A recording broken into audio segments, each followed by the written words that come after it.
সকালে ভাইরা না পরোটা খেয়ে গেছিলাম কলেজে। হ্যালো এভরিওয়ান, কেমন আছো সকলে? বেশ অনেকদিনই পরোটা খাওয়া হয় না, তো এখানে দেখতেই পাচ্ছো ভাই আমাকে সকাল সকাল পরোটা এনে দিয়েছিল। আমার ভাবতেই অবাক লাগছে, সত্যি সত্যি ভাই আমাকে পরোটা এনে দিল। আমি কিন্তু একবারের জন্য ওকে বলিনি যে আমাকে পরোটা এনে দিবি, ও কিন্তু নিজের থেকেই এনেছে। জানি না ওর কি হয়েছে হঠাৎ করে আজকে। আমার ভাই সবসময় একা একাই খাবার খেত, কোনো সময় আমি পাশে থাকলেও জিজ্ঞাসা করতো না যে দিদি একবার খাবি নাকি। ওকে আমি এত বোঝাতাম যে সবার সাথে ভাগ করে খাবার খাবি, দেখবি ভালো লাগবে।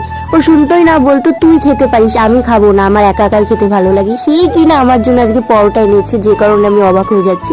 যাই হোক ভাই, পরোটাটা খুবই টেস্টি ছিল। প্রথমেই তো বললাম পরোটা খেয়ে কলেজে গেছিলাম, আর কলেজে দেখি এখনো কেউ আসেনি, ক্লাসরুম পুরো ফাঁকা। তাই ক্যান্টিনে গিয়ে বসেছিলাম, আর এই ম্যাডাম আমার কাছে আবদার করছে যে আমাকে নাকি এখন খাওয়াতে হবে। নিজে টিফিন নিয়ে এসেছে, সেটা প্রথমে জানায়নি, আমার কাছে এখন খাবে সেই বায়না শুরু করে দিয়েছে। এদিকে আমার কাছে খুচরো 1 টাকাও ছিল না, 500 টাকার একটা নোট ছিল। আমি তো বললাম ওটা আমার দরকারি টাকা, আমি ওটা ভাঙতে পারবো না। কি আর করা যাবে, শেষে আমাকে ওই টাকাটা ভাঙতেই হলো। দেন 2টো রোল নিয়েছিলাম, যেটা আমরা 3 জনে মিলে খেয়েছিলাম। আর এই যে ম্যাডাম, আমরা যখন খাচ্ছিলাম উনি তখন ক্লাস করছিল। ক্যান্টিনে এসে দেখি যে আমরা খাচ্ছি, ও তো মুখে কিছু বলেনি যে আমাকে ফেলে তোরা খেয়ে নিলি, বাট আমার একটু খারাপ লাগছিল, যে কারণে ওকে আমি আবার ডিম টোস্ট কিনে দিই। তো তারপরে কিছুক্ষণ থেকে বাড়ি চলে আসি, আর বাড়ি এসেই দেখি মা টেস্টি টেস্টি কষা কষা মাংস রাঁধছে। দেন তারপর একটু খাই।